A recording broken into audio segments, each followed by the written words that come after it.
이제 대강절이 다가왔다. 성탄절이 다가와서 성탄절 준비를 하고 절기를 지키는 교회들은 절기 따라 그 설교를 준비합니다. 그런데 우리 교회는 지금 예수님을 십자가에 못 박는 본문에 와 있습니다. 우리가 마가복음을 시작하면서 이제 거의 끝이 다가오고 있습니다. 마가복음 하면 어렴풋하게 기억되는 이제 그 주제들이 아마 머릿속에 남아 있으리라 생각합니다. 마가복음은 예수 그리스도의 십자가의 내용을 우리의 관심과는 달리 예수님의 육체적인 고통에 초점을 맞추고 있지 않다고 말씀드렸습니다. 오히려 배반과 조롱과 멸시에 대한 부분들이 간결하지만 섬세하게 기록되어져 있습니다. 예수님은 우리 시간으로 오전 9시에 십자가에 달리셨습니다. 여러분, 정말 번갯불에 콩 구워 먹듯이 6번의 재판이 휙 그냥 밤새 지나가 버리고 바로 그 사형이 집행되게 됩니다. 그리고 그 십자가를 시작하는 장면이 33절의 말씀으로 나타납니다. 33절을 다시 함께 읽습니다. 시작. 제6시가 되매 온 땅에 어둠이 임하여 제9시까지 계속하더니, 예수님이 우리 시간으로 12시가 되자 온 땅에 어둠이 임하여 오후 3시까지 계속되었다라는 말씀입니다. 유대인의 시간과 원력이 우리랑 조금 다르기 때문에 시간이 혼돈이 있습니다. 제가 우리 시간으로 바꾸어서 말씀드린 겁니다. 실제 사복음서 모두가 예수님의 십자가 사건에서 어두움이 일어났다라는 것을 증거하고 있습니다. 마가는 간단한 어떤 내용들이나 본인의 관심이 없는 것들은 추각해서 이렇게 넘어가는 간결한 습성이 있습니다. 그런데 그가 이 구절을 기록하고 있습니다. 이 어두움은 일반적인 자연현상이 아니라 설명하기 어려운 신비로운 하나님의 어두움입니다. 우리가 흔히 생각하기를 예수님의 십자가 때에 일식과 지진이 일어났다라고 말합니다. 여러분, 그런데 개기일식이 일어났다라는 생각은 잘못된 생각입니다. 여러분, 왜냐하면요, 개기일식이 일어나면 완전한 어두움이 얼마 정도 지속되는 것 같습니까? 1시간요? 얼마 전에 우리나라에도 개기일식이 있었습니다. 그래서 얼마 전이 아니라 좀 시간이 지났지만 저도 아이들과 함께 놀이터에 나가서 이렇게 시커먼 그걸 이렇게 만들어 가지고 태양을 한참 쳐다봤습니다. 그런데 이 시간이 불과 몇 분에 지나지 않습니다. 그런데 지금 이 어두움은 3시간 동안 지속하고 있는 겁니다. 여러분, 그리고 우리가 또 생각해 볼 것이 있습니다. 일식은 이 보름달이 뜰 때에 절대 일어나지 않습니다. 6월절은 유대인 원력으로 보면 음력 1월 15일이 되는 겁니다. 여러분, 15일은 보름달입니까? 금음달입니까? 보름달입니다. 왜 보름달에 일식이 일어나지 않는지 아십니까? 달과 지구가 한 5도 기울어져 있고요, 태양과 지구도 각도가 있습니다. 제가 정확한 각도는 모르겠지만 한 7, 8도 정도 되어질 겁니다.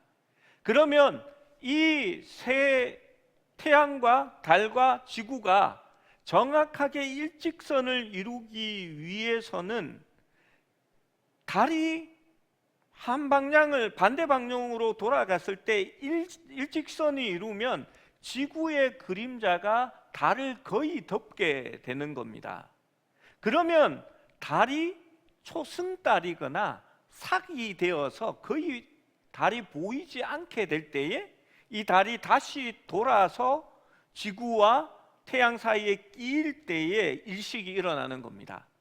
보름달이 되는 것은 지구의 그림자가 달에 아무 영향을 미치지 않는 전혀 다른 궤도에 있다는 사실을 말해주는 겁니다.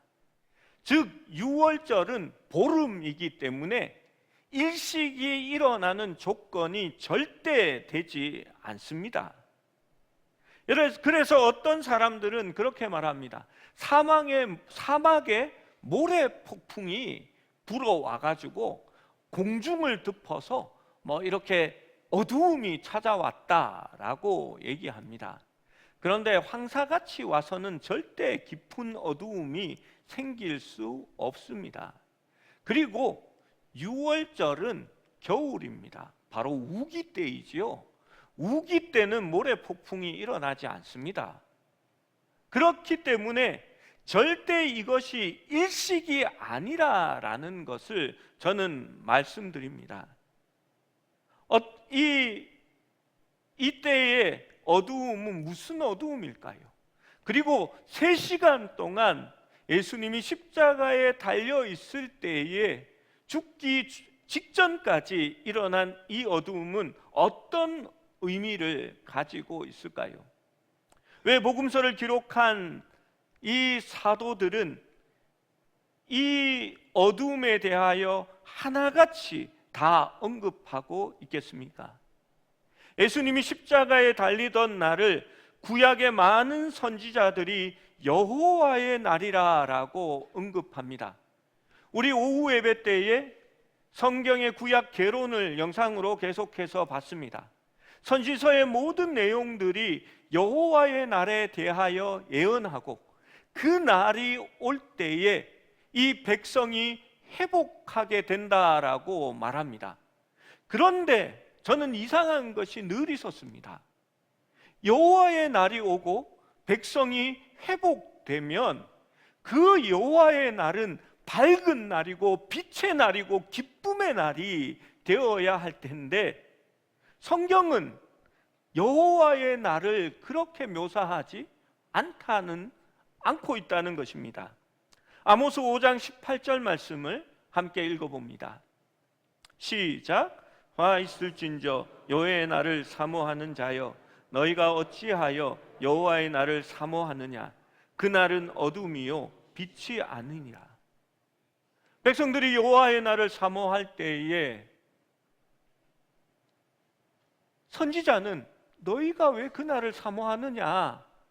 그 날은 어둠이요 빛이 아니니라 라고 이야기를 합니다. 아모스 8장 9절 말씀도 함께 읽어봅니다. 시작. 주 예수의 말씀. 그날에 내가 해를 대낮에 지게 하여 백주의 땅을 깜깜하게 하며, 그날에 내가 해를 대낮에 지게 하며 백주의 땅을 깜깜하게 하며 라고 구약은 기록하고 있습니다. 스바냐 1장 14절에서 15절 말씀도 읽어봅니다. 시작. 여호와의 큰 날이 가깝도다.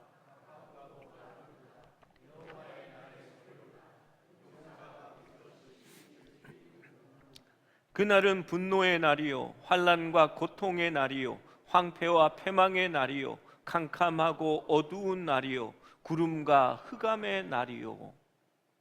점점 이상합니다. 여호와의 날이면 그 날이 기쁨의 날이 되고 밝은 날이 되어야 하고 백성이 춤추며 노래하는 날이 될 것이라 생각했는데 오히려 분노의 날이라고 말합니다. 환난과 고통의 날이요 황폐와 패망의 날이요 캄캄하고 어두운 날이라고 기록하고 있는 것입니다. 에레미야 4장은 주님의 날, 곧 심판의 날에 대하여 이야기합니다. 이스라엘 백성들은 자기들은 구원을 받고 온 세상이 심판을 받게 된다라고 생각하면서 여호와의 날을 고대하고 있었습니다. 에레미야 4장 23절 24절 말씀입니다. 시작. 보라, 내가 땅을 본즉 혼돈하고 공허하며 하늘에는 빛이 없으며 내가 산들을 본즉 다 진동하며 작은 산들도 요동하며. 여러분, 이 어두움이 무슨 어두움일까요? 이 어두움은 심판의 어두움입니다.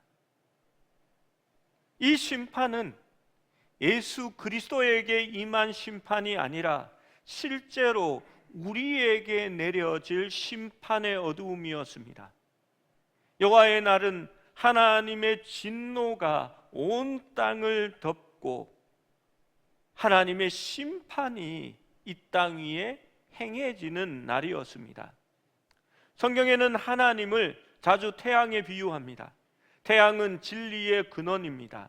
왜냐하면 태양을 통해서 모든 것을 볼 수 있기 때문입니다. 태양은 생명의 근원이기도 합니다. 태양이 있어야 모든 것들이 에너지를 얻게 됩니다.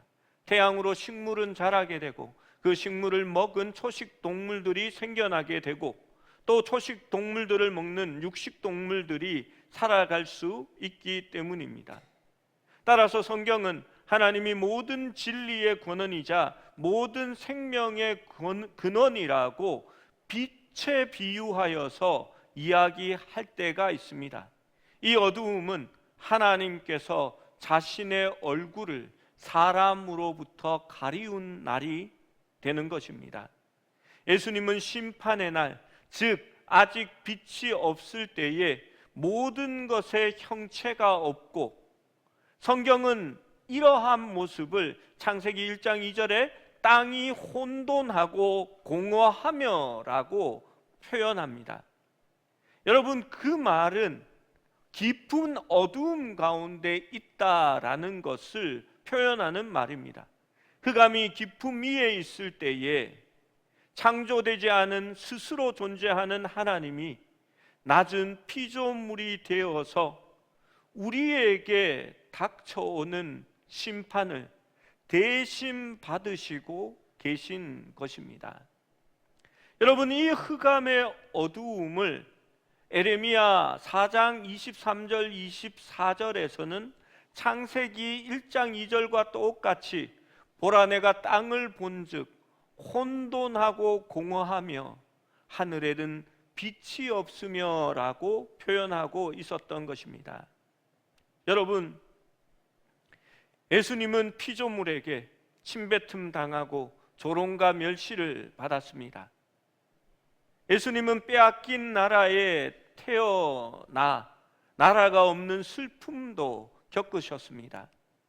로마 정부의 정치적인 편의에 의하여 또 자기 민족의 지도자들에 의하여 희생되셨습니다. 그는 불의를 당하셨습니다. 가족과 친구들에게도 버림받고 배신을 당합니다. 그는 고문을 당했고 찢기고 상하셨습니다. 배고픔과 갈증, 질고, 슬픔, 억울함을 알며 죽임을 당하셨습니다. 그러나 그것은 사실 아무것도 아닙니다. 가장 무서운 진노는 하나님의 긍휼과 은혜가 그 순간 사라져 버린 것입니다. 그것이 깊은 어두움입니다. 하나님은 그 순간 단절하셨습니다. 외면하셨습니다. 어떠한 고통이 있어도 가장 중요한 것은, 우리가 힘을 낼 수 있는 것은 하나님이 함께 계시기에 우리는 이겨낼 수 있습니다. 그런데 하나님이 예수님을 외면하셨습니다. 아버지가 내 안에 있고 내가 아버지 안에 늘 거하기에 늘 함께하고 있다라고 말씀하시던 그 하나님이, 그 아버지가 이제 분리되어진 것입니다. 이것이 예수님이 동산에서 아버지의 뜻이라면 물리기 원했던 바로 그 진노의 잔이었습니다. 결국 예수님은 제9시에 오후 3시에 큰 소리로 부르짖었습니다. 나의 하나님, 나의 하나님, 어찌하여 나를 버리셨나이까? 우리는 그 이유를 압니다. 그 질문에 우리가 답할 수 있습니다.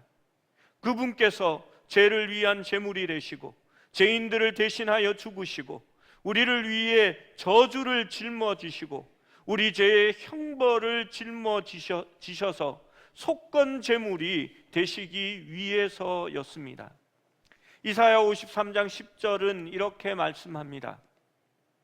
여호와께서 그에게 상함을 받게 하시기를 원하사 질고를 당하게 하셨은즉 그의 영혼을 속건 제물로 드리기에 이르면 그가 씨를 보게 되며 그의 날은 길 것이며 또 그의 손으로 하나님께서 기뻐하시는 뜻을 성취하리로다. 여러분, 지옥이 어떤 곳일까요? 하나님이 친히 내리시는 형벌의 온전한 분노입니다. 하지만 하나님은 결코 위로해 주지 않을 것입니다. 그곳에서 자기 얼굴을 보여주지 않을 것입니다. 위로 없는 형벌과 진노가 있는 곳, 동정 없는 형벌이 있는 곳, 은혜와 긍휼이 없는 그 상태가 바로 심판이요 진노요 지옥인 것입니다. 바로 그것이 우리의 죄로 말미암아 우리가 받아야 했던 저주였습니다. 그러나 예수님은 그 저주를 대신 받아 나무에 달리신 것입니다. 신명기 21장 23절은 이를 두고 미리 율법에 말씀하셨습니다. 그 시체를 나무 위에 밤새도록 두지 말고 그 날에 장사하여 내 하나님 여호와께서 내게 기업으로 주시는 땅을 더럽히지 말라. 나무에 달린 자는 하나님께 저주를 받았음이니라. 여러분, 왜 예수님께서 십자가에 달려서 죽어야만 했을까요? 그 나무 위에 달린 자가 하나님의 저주를 받은 것이라는 것을 나타내기 원하셨습니다. 그리고 그 저주의 실체적인 모습은 무엇일까요? 하나님께서 그의 얼굴을 숨기시고 긍휼과 은혜와 사랑을 감추셨기 때문입니다. 요한복음 3장 14절에서 15절도 이를 분명하게 말합니다. 모세가 광야에서 뱀을 든 것 같이 인자도 들려야 하리니 이는 그를 믿는 자마다 영생을 얻게 하려 하심이니라. 여러분, 죄의 근원이 무엇입니까? 불뱀이었습니다. 불뱀 때문에 사람들이 쓰러져 그 죄 때문에 죽어가고 있는 것입니다. 그런데 그 저주의, 그들의 죄의 저주의 상징인 불뱀을 장대 위에 높이 매달아 그것을 보는 자는 나음을 얻게 될 것이다 라고 모세는 이야기했습니다. 백성들은 그 말을 믿지 않았던 사람들도 많았습니다. 왜냐하면 엄청나게 많은 숫자가 죽었기 때문입니다. 살이 괴사하고 몸이 썩어져 들어가고 열이 들끓을 때에 그 말을 믿고 장대 위에 달린 저주를 보면서 나아간 사람들은 죽지 않고 구원을 얻었던 것입니다. 여러분, 이 말씀 다음에 있는 요한복음 3장 16절의 말씀을 아시지요? 하나님께서 이 세상을 이처럼 사랑하사 독생자를 주셨으니 저주의 상징인 불뱀처럼 하나님께서 독생자를 주셨다라고 말씀합니다. 그리고 이를 믿는 자는 죽지 않고 영생을 얻게 하려 하심이니라 라고 말씀하셨습니다. 37절에서 38절은 예수께서 큰 소리를 지르고 숨지시니라. 이에 성소 휘장이 위로부터 아래까지 찢어져 둘이 되었느니라 되니라 라고 기록합니다. 지성소와 성소를 가로막는 휘장입니다. 성소는 1년에 한 번 대제사장 외에는 아무도 들어갈 수 없었습니다. 대제사장이 그 지성소에 들어가기 위하여서는 자신의 죄를 회개하고 자기를 정결케 하여서 하나님 앞에 속죄제를 드리고 난 다음에 지성소에 잠깐 들어가게 되는 겁니다. 왜 들어갔냐 하면 속죄일에 어린 양이나 어린 염소의 피를 받아서 그 지성소 안으로 들어가 언약궤 위에 속죄소에 피를 뿌려 그 민족의 죄를 대속하게 한 것이었습니다. 이 휘장은 죄인들이 하나님께로부터 분리되었고 하나님께로 나아갈 수 없음을 상징하는 것이었습니다. 대제사장은 피를 뿌리기 위하여 단 한 번만 1년에 잠깐 들어갔다 나올 수 있도록 허락되었습니다.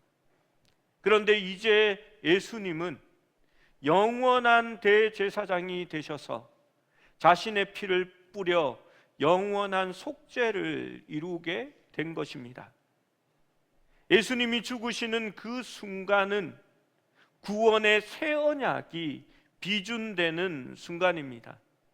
이제 그리스도가 성전이요 그가 대제사장이며 온전한 성령의 법이 그 그리스도 안에 있는 자에게 지배되는 순간이 되어지는 것입니다. 여러분, 그래서 우리는 죄와 사망의 법인 율법의 지배를 받는 자가 아닙니다. 우리는 새로운 대제사장을 세울 필요가 없습니다.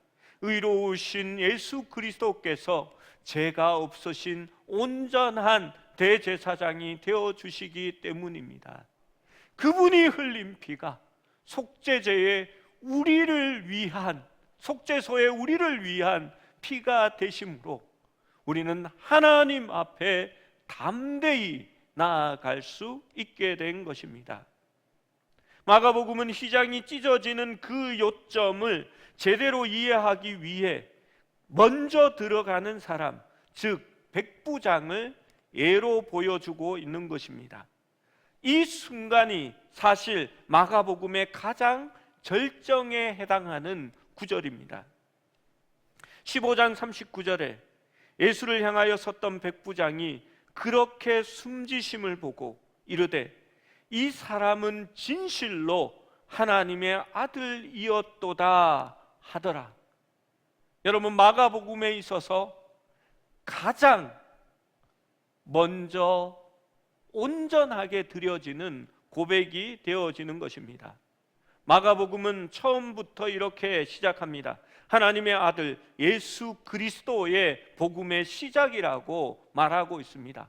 마가는 이것을 드러내기 늘 원했습니다. 그래서 하늘에서 예수님이 대관식을 이루고 세례를 받을 때에 하늘에서 소리가 성령이 임하며 증거합니다. 이는 내 사랑하는 아들이요 기뻐하는 자라고 말합니다. 변화산상에서도 하나님께서 이를 증거합니다. 이는 내 사랑하는 아들이니 너희는 그의 말을 들으라 라고 얘기했습니다. 베드로가 주는 그리스도시요 살아계신 하나님의 아들이니이다 라고 고백했지만 그는 그 의미가 무엇인지 몰랐고 그 아들이 되심이 무엇을 나타내는지 알지 못했습니다. 베드로는 곧 사탄아 내 뒤로 물러가라 라는 소리를 듣게 됩니다. 그리고 첫 번째 온전한 고백은 백부장의 입에서 나온 이 고백이 되는 것이고 이것이 마가복음의 가장 절정을 이루는 말씀이 되어지는 것입니다. 여러분, 지금까지 우리가 마가복음을 보면 예수 그리스도의 그 이름은 영적인 비밀이었습니다. 예수님은 계속해서 기적과 표적을 행하고 죄를 사하시며 귀신을 쫓아내고 바람과 바다를 복종시킵니다. 그때마다 사람들은 그가 누구이길래 제도사하는가? 바람과 바다도 그에게 순종하는가? 귀신들도 고백하고 그의 권세에 떠나가는가라는 의문을 던져 주었습니다. 마침내 이 사실을 십자가를 통하여 온전히 깨달은 첫 번째 사람이 이방인 백부장입니다. 이것이 누구인지, 이 사람이 누구인지 생각해 보십시오. 마가복음에서 휘장이 찢어지는 것이 무엇인지를 보여주는 방식입니다. 그는 예수님의 제자가 아닙니다. 유대인도 아닙니다. 영적으로는 어두운 사람입니다. 왜입니까? 그는 율법도 모르고 하나님의 법을 완전히 몰랐기 때문입니다. 아니, 그 이상입니다. 그는 예수님을 모욕하고 조롱하고 침뱉으며 채찍질한 사람들의 책임자와 감독관으로 거기에 있었습니다. 십자가 처형에도 참여했고 그것을 주도한 사람입니다. 아마도 금요일 새벽에 겟세마네 동산에서 예수님이 체포되신 순간부터 예수님의 시체를 넘겨주는 마지막 순간까지 그는 거기에 함께 있었습니다. 빌라도가 예수님이 무죄하다고 거듭 선언하는 것도 보았을 것입니다. 가짜 재판, 학대, 침뱉기, 주먹질, 뺨 때리기, 비웃음, 조롱을 예수님께서 아무 말 없이 받아들이는 것을 보았습니다. 그는 예수님께서 하시는 말씀도 들었습니다. 아버지, 저들을 용서해 주옵소서. 저들은 자기들이 하는 일을 모릅니다라고 하시는 말씀, 그리고 십자가에 가까이 있었기에 오늘 내가 낙원에 있을 것이다 라고 말씀하시는 것도 들었을 것입니다. 여러분, 백부장은 로마의 군인입니다. 수많은 사람을 죽여왔고 셀 수 없는 많은 죽음도 보았습니다. 그러나 이 죽음과 예수님의 죽음과 그 십자가에서 일어나는 일들은 정말 이해할 수 없는 특별함이 있었습니다. 어둠 속에서 그리스도의 모습을 지켜보았고 십자가에서 예수를 끝까지 지켜보고 그가 예수님의 일들을 나타내었을 것입니다. 여러분, 여기에서 한번 생각해 볼 것이 있습니다. 마가복음은 베드로가 전한 예수 그리스도의 복음에 대하여 베드로가 전할 때에 마가가 그것을 듣고 성령의 감동으로 마가복음을 적게 됩니다. 마가복음이 첫 번째 복음입니다. 그리고 마가복음을 참조로 하여 다른 복음서들이 증거를 덧붙여져서 적혀지게 되는 겁니다. 그래서 마가복음이 가장 간결하고 직접적인 복음서입니다. 그런데 여러분, 예수님의 십자가 사건을 누가 보고 증거했을까요? 베드로일까요? 베드로는 그 자리에 없었습니다. 여러분, 그렇다면 요한이나 야고보였을까요? 아니요, 그들도 거기에 없었습니다. 바울도 아니고 아리마대 요셉도 아닙니다. 여인들도 처음에 가까이 있었지만 오늘 말씀을 보면 나중에는 멀찌감치 떨어져 있다라고 말합니다. 예수님 바로 앞에 서서 예수님의 전부를 지켜보고 마지막 숨을 거두는 모습까지 되어지는 일들을 보고 진실로 이 사람이 하나님의 아들이었도다라고 고백한 사람은 백부장밖에 없습니다.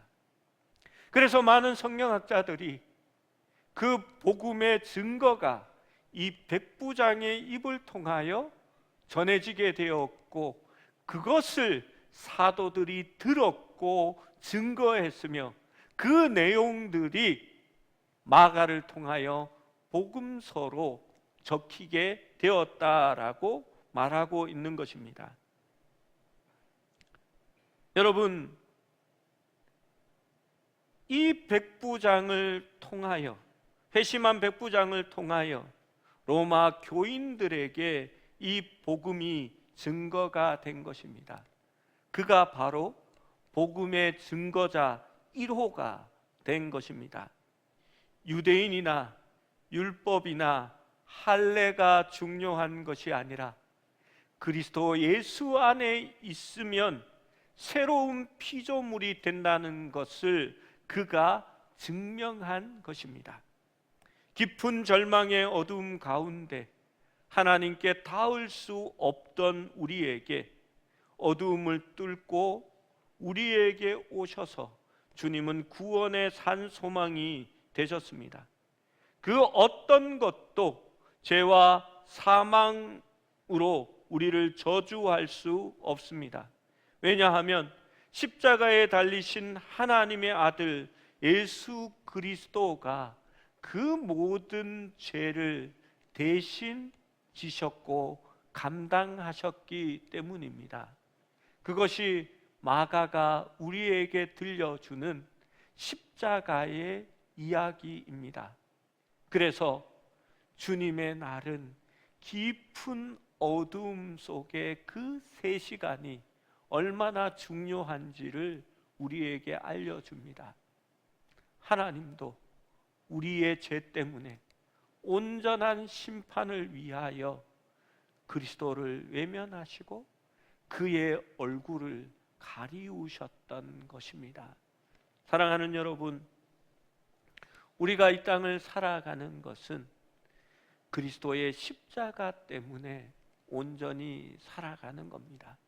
그 십자가의 은혜를 아는 사람들은 이제는 내가 사는 것이 아니요 그리스도를 믿는 믿음으로 말미암아 살아가는 것이다 라고 고백하는 겁니다. 죄와 어둠과 저주의 자식이었던 우리가 예수 그리스도로 말미암아 주님의 하나님의 아들이 되었고 우리 속에 증거하시는 성령께서 하나님을 아바 아버지라 라고 말씀하시며 보증하여 주신 것입니다. 사랑하는 여러분, 그 은혜를 기억하시면서 날마다 십자가를 바라볼 때에 죄와 저주의 상징이 되셔서 그것을 온몸으로 받아들이시고 대신 지셨던 예수님의 은혜를 늘 기억하는 우리 모두가 될 수 있기를 축원합니다.